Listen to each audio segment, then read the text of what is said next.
If grips with ribs in them are good enough for Rory McIlroy, then I'm pretty sure they're good enough for anybody. I only found out about these about a week ago, and as soon as I found out, I had them on order within about 20 seconds. So when you put these under your grip, they're supposed to feel pretty much the same as what the Align grip does in Golf Pride. And the idea for an Align grip actually originally came from putting wire coat hangers down the back of the grip, which is basically just a less fancy version of using these. And actually, funny enough, in between me making this video, I actually watched one of Rory McIlroy doing a what's in the bag video, where he spent like a good minute just talking about how he used to use ribbed grips, then he went away from them, and then he's gone back to them again now. And on top of installing these ribs under my current grips on my irons, I'm also going to make a progressive sized grip set, which is a new idea that I've had, which at first maybe sounds a bit weird, but I'll explain all that a bit more in just a second. So this rib set from Golfworks cost about £15, which obviously works out better price wise than buying a whole new set of grips. These do come sticky back, so you just peel off the backing and stick it straight to the shaft. They come with these orange caps as well, which you can use to line them up straight. One for steel and one for graphite, as they have different size diameters at the top. Of course, typically they didn't fit into my steel fibers, so I had to cut one down. I found this a lot easier to line it up in a vise to start with, and then turn it over and mark the line onto the back. And again, when sticking it down, it's probably easier to do it in the vise as well. And then once you have that lined up, you can literally just tape it back up like normal.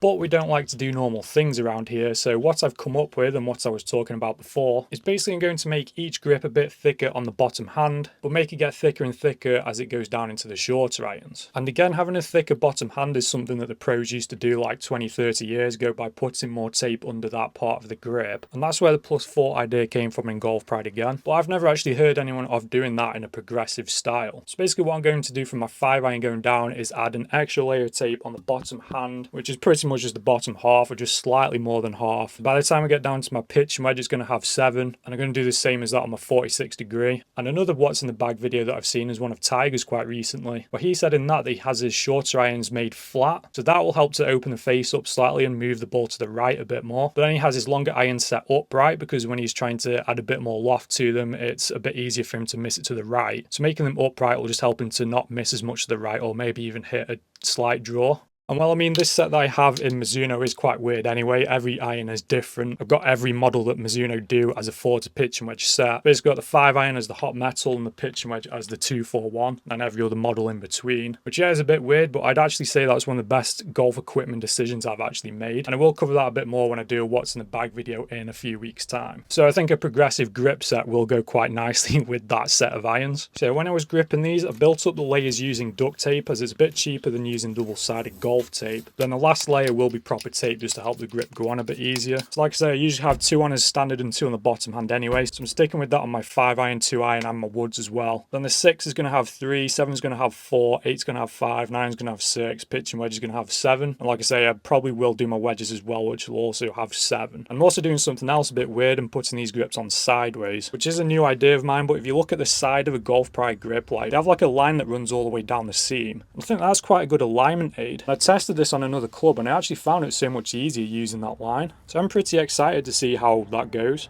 Yeah, they do feel really good. I actually really like the thick bottom hand more than anything. You can't really feel the rib too much down the back. It's definitely not as much as what it is on the actual line grip. And something I maybe should have touched on a bit earlier in the video is that these grip ribs are actually just about a legal size. So if you go any thicker than these, really, they are going to be deemed illegal. It's like if you're wanting to use coat hangers now, you couldn't really get away with that. And something else I was debating whether to add to them or not is a toothpick. So someone said that Zach Johnson has one of these under all of his grips. So I actually tried one on my 46 degree, and you can actually feel that a lot more than the ribs, which made me wonder whether that is actually legal to have or not. But basically, if you just put it in at the bottom, when you set your hands on it, you can just about feel your thumb at the top of the cocktail stick. So just make sure that you're in the same position every time, which I actually think is a really good idea. I mean, you can actually see that when you rest it up, and yeah, that is my 46 degrees. That's got 7 layers on the bottom. You can kind of see where the 7 layers are as well, like just over halfway up. I'm going to do some proper testing with these on the course, and I'm looking forward to seeing how they go. As usual, thanks for watching. I'll see you all in the next video.